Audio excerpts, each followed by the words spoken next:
The absolute worst thing you could do for your ad account is the one thing every guru tells you is the secret to scaling in 2026. Hook them in 3 seconds. Keep it short. Attention spans are gone. It sounds right, but after generating $326 million in client revenue, I can tell you it's exactly what's keeping you stuck. I have the data to prove it. When we tracked every ad concept by duration, the short ads everyone obsesses over produced exactly 0 winners at scale. In this video, I'm going to show you the data that shatters the short form myth and the specific strategy we use to build ads that actually scale.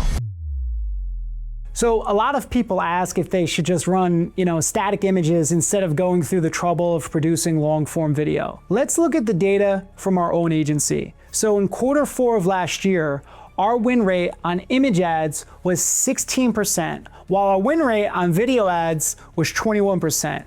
In Q1 of this year, the image win rate was 17%, and the video win rate was 13%. So the win rate fluctuates. Sometimes images win more often, sometimes videos win more often. But the win rate is not the only number that actually matters. What matters just as much is how long that winning ad can actually sustain spend once you find it.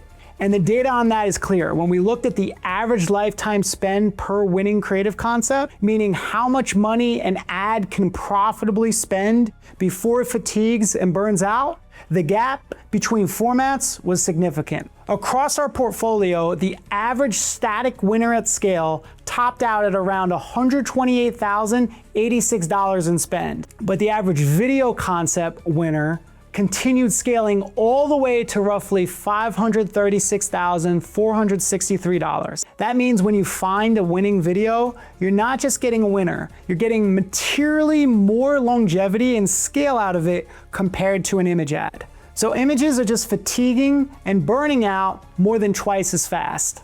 But the win rate and ad longevity is only half the argument for why longer form ads are winning. The real impact happens downstream after the click. And the reason longer ads win at scale is because they give you the runway to pack in significantly more context. You could layer in more testimonials, you could add objection handling frameworks, and you could actually shift the viewer's beliefs before they ever leave the platform. That means you are generating a dramatically more pre-sold viewer, which results in a much higher quality click.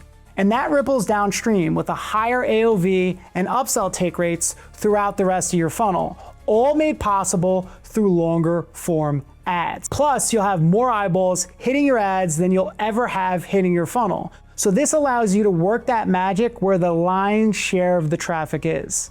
This completely changes the economics of the funnel they land on. For example, in a low ticket funnel, you will consistently see much lower average order values from short videos or image ads than you will from long form video.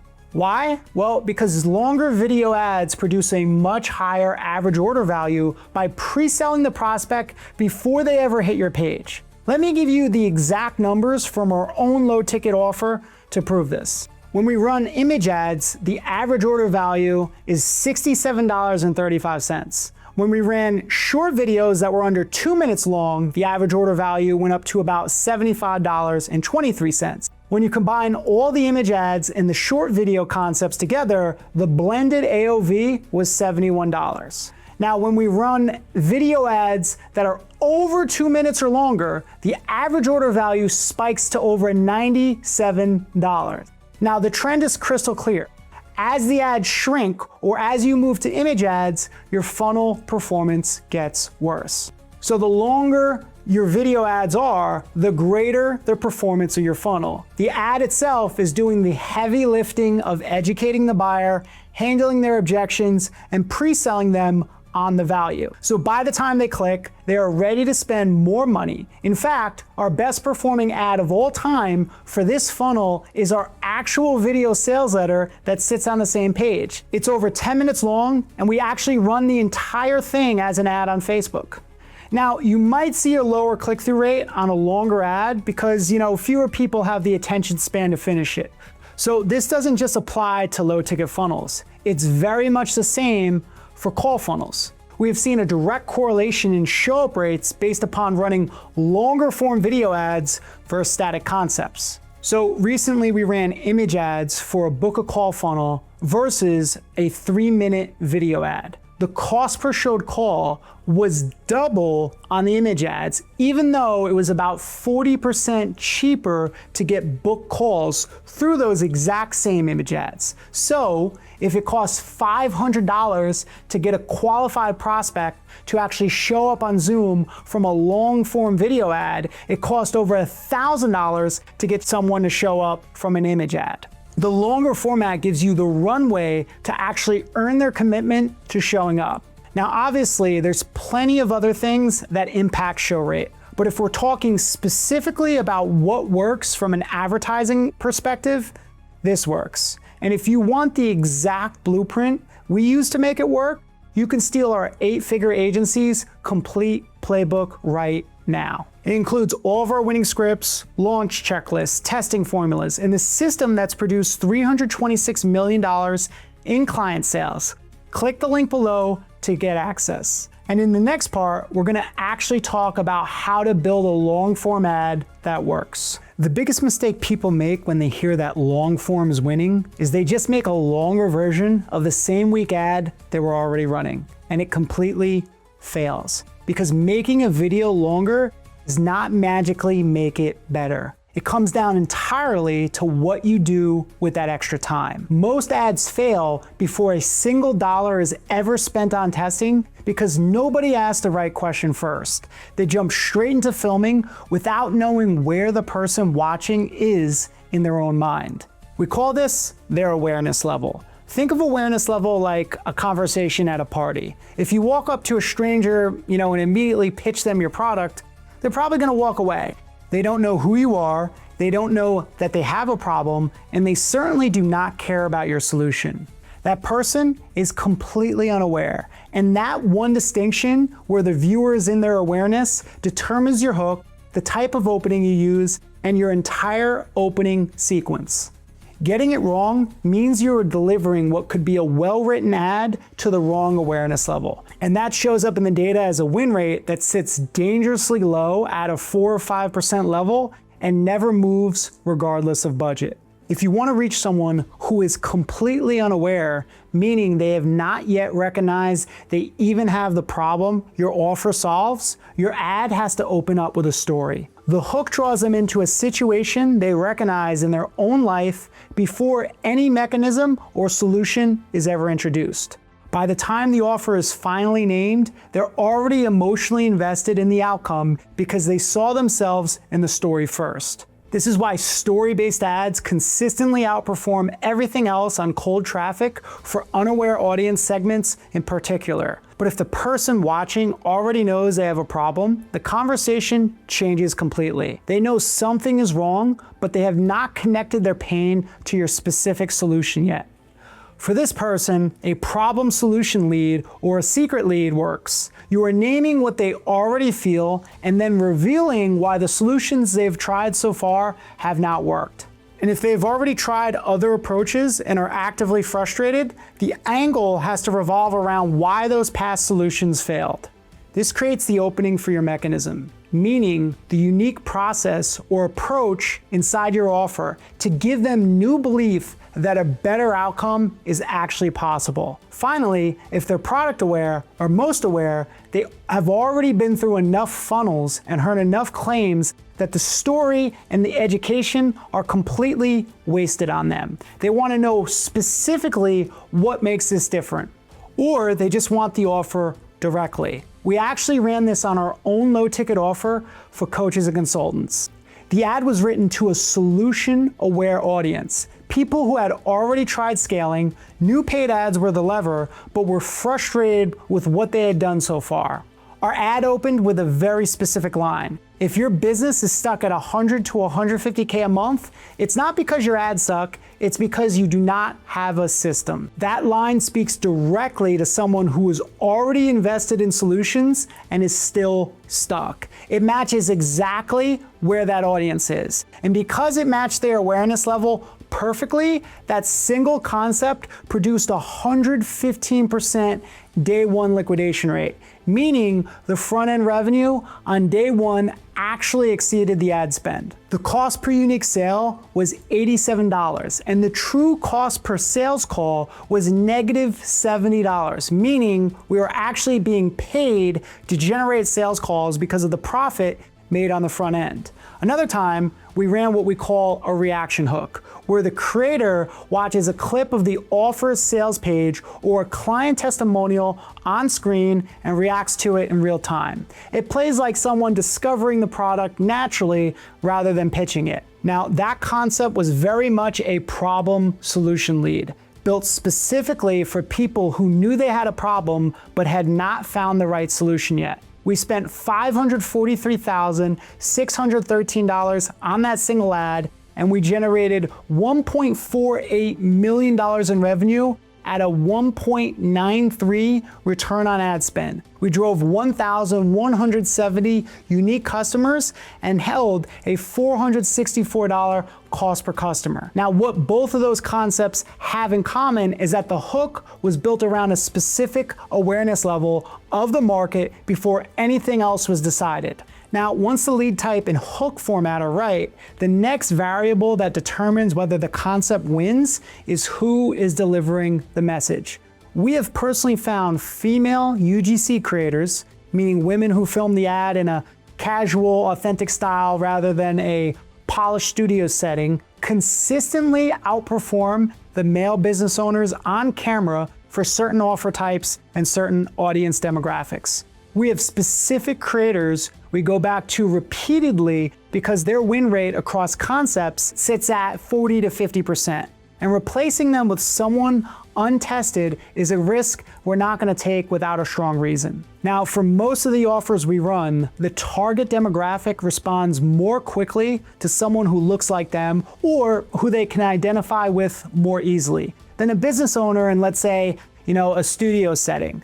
The ad feels less like a commercial and more like a recommendation from someone they trust. And that transfers directly into conversion rate. If you found a creator who wins 50, 60, even all the way up to 80% of the time across different scripts and different clients, you do not bench them to test someone new. You keep running the proven asset and test new creators in parallel with a smaller budget allocation. So you are never gambling your main testing volume on an unknown. But even with the right awareness and the right creator, you still need a way to decide what to create next. Now, most advertisers treat creative like a guessing game. We treat it like a capital allocation decision. Now, in any digital business, there are 5 main categories that actually move the needle. You got optimizing your sales funnel, media buying, creative, optimizing your sales team, and email marketing. Creative is one of the highest leverage categories because it's the only one that directly controls how many winning ads you have available to scale. You can optimize your funnel, your media buying, and your sales team, but none of that matters if you do not have enough winning ads to feed the machine. So for this strategy to work, you start with creative. Every creative initiative we launch is treated as a specific growth idea with a strict 3x return on investment standard. So instead of saying, let's try some new ads, we write a formal hypothesis tied to a specific goal based on our monthly projections. For example, that might involve creating 10 variations of one of our winning ads to find 2 more winners we can use in our scaling campaigns. Based on whatever our current metrics are, we could then forecast that those 2 winners could unlock hundreds in additional ad spend per day that maintain our target cost per customer. We then score that idea on 3 factors: the potential impact it will have, our confidence that it will actually work, and how easy it is to produce. If the impact is high and our confidence is high because we are iterating on a proven winner, that idea gets prioritized over a random guess. This framework turns your creative engine from a random task list into a quantified investment strategy. It ensures you're engaging in low-risk tests with a high probability of reward. And once you find those winners, you want to squeeze every ounce of profitability out of them before you start over from scratch. So before we ever go looking for a brand new concept, we run 3 iterations on a proven winner first. The first one we do is a highly edited version with faster cuts, more B-roll, split screens, and upbeat music, where the same script gets a more visually dynamic execution. Faster pacing reduces drop-off rate, which means more people are watching long enough to actually be sold. More B-roll keeps visual attention high, so the message lands without the viewer checking out halfway through. The second iteration we do is a UGC version where a different female creator films the same winning script. Normally, once we find a winning concept with the business owner, it's very easy to get more results with a female UGC creator. The concept's already been proven that it can convert, so the only new variable is the person delivering it. That resets audience fatigue, which is when people start ignoring your ad because they've seen it way too many times. The viewers who saw the original version and did not convert get a second exposure that feels completely different, even though the core message is identical. Finally, the third iteration is new hooks grafted onto the same winning body of the ad. Because we are only changing one variable at a time, we always know exactly what moved the needle. This system triples the lifespan of a proven concept without starting from scratch and without the full production cost of something completely new. Now that you understand why long form is winning and what makes it work, let me show you exactly how to apply this to your own account. This works because of a system, and the system is replicable. It does not require our team or our budget, but it does require strict testing discipline. When you're testing new concepts, a concept has to pass 3 specific constraints before it gets declared a winner and moved into your scale campaign.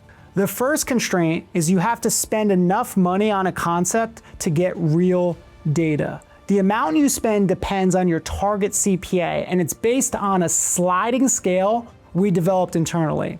So if your target CPA is under, let's say $100, you're gonna wanna spend about 3.5 to 4 times your CPA on that test. If it's, let's say, $100 to $149, you're gonna spend 3 times your CPA. If it's $150 to $249, you're gonna spend 2 to 2.5 times your CPA. And if it's above $250, you're gonna spend about 1.5 to 2 times CPA. The higher the CPA, the smaller the multiple, because the dollar amount of each test is already large enough to give you statistical significance. So if your CPA is $50, spending $50 on a test is gonna tell you almost nothing. You need 3 to 4 times just to get enough conversions to see a real pattern. But if your CPA is $400, even 1.5 times that is $600 in spend, which is already a meaningful sample at that price point. For example, if your target CPA is $175, that means you need to spend around $350 to $437.50 on that concept before you make any decision. The way you find your target CPA is to begin by working backwards from what your net profit targets are, so you can find out what you can afford to pay to acquire a customer. Now, the key thing to note is your target CPA is never a static thing. It's going to vary based on factors like seasonality. Secondly, how much you're spending, so essentially dialing up ad spend is gonna raise your CPA. And finally, your last 90 days of performance and what that actually looks like. Now, the second constraint is the concept has to maintain or decrease the target CPA during the testing phase. For that very same example, it has to stay at or below $175 per acquisition. Now, the third constraint is the ad has to be alive for a minimum of 7 consecutive days. This is where most people mess up. They launch a brand new concept, and 2 days in they say, oh, it's not hitting CPA, or the click-through rates are terrible, and they turn it off. You can't do that, okay? You are prematurely wasting ad budget by cutting tests short. But here's the thing, knowing the constraints is only half of it. You have to know how to actually track these. When you're launching dozens or even hundreds of concepts a month, trying to manually monitor which ad hit the minimum spend, which one held CPA, and which one crossed the 7-day mark is a nightmare. Human error is going to take over. You cannot rely on a creative strategist to monitor all of these moving parts while also trying to come up with new ideas. This is why you must set up a creative dashboard. Now, as an agency that serves some of the biggest names in the industry, it took us 18 months to really perfect this dashboard. So here's how it works. A concept gets assigned a unique ID at ideation once it's approved. That ID follows it all the way through the scripting, production, and launch line. The ID then goes directly into the ad name in your ad manager. Because of that ID, the dashboard tracks the concept through every stage. On this dashboard, you can clearly see if a concept passed all 3 testing thresholds. If it passes all 3, it graduates to the scale campaign. If it fails even one, maybe it held CPA, but it didn't spend the minimum amount, or it spent money, but only ran for 5 days, it's not an actual quantitative test and it gets killed. Now, the dashboard is gonna remove the gray area. You're gonna clearly see what is actually working so you can do more of it. But more importantly, the creative dashboard is gonna track your true win rate. And when you know your true win rate, you can reverse engineer exactly how much creative you actually need to produce. So let me show you the math on how many winners you actually need.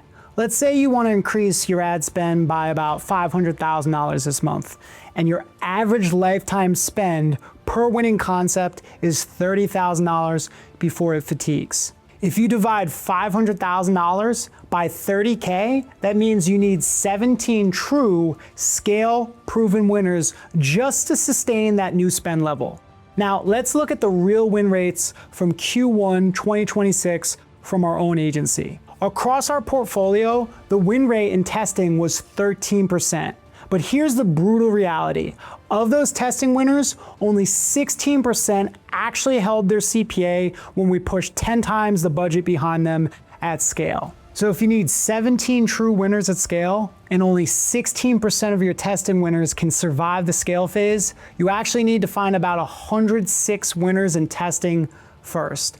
And here's where it gets expensive. If your testing win rate is 13%, to find those 106 testing winners, you need to produce and launch roughly 815 new creative concepts to statistically make sure you can find enough winners to maintain CPA. Now, keep in mind, marketing is not always linear, and sometimes you'll find a couple concepts that allow you to spend $200,000 to $300,000 while maintaining CPA. But that's really the reality of scaling in 2026. If you're rolling out 5 to 10 concepts a month, you're not even in the game. You need to turn creative production into a predictable forecasting engine. Now, here are things you can do to find more winners quicker. Once you find a winner, you don't want to just go back to the drawing board to come up with something new. You want to take the winners you found and turn them into more winners. You do this in a few ways. This is where I run you through those 3 iterations I walked you through earlier. The super edit, the UGC version, and the new hooks grafted onto the same winning body. You run all 3 before you ever go back to the drawing board.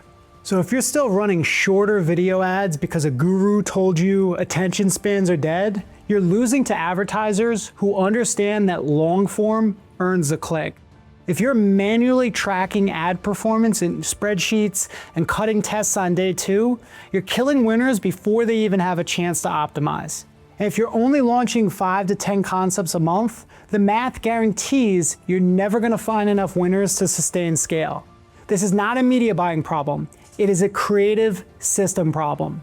And it's exactly what we solve every single day. We have generated $326 million in client sales by replacing guesswork with a quantified creative engine. We build the dashboards, we map the awareness levels, we forecast the volume required, and we produce the concepts that actually hold CPA at scale.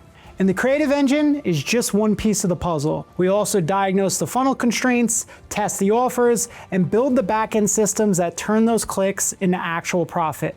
If you're tired of your CPA creeping up every month and you want us to look under the hood of your account, click the link below and book a call. We will walk through your current numbers, show you exactly where the bottleneck is, and tell you honestly if our system can move the needle for you. If it can't, we'll tell you as well. But if we can, we will show you exactly what it looks like to scale with predictability. Book a call below and let's see if you qualify to work with us.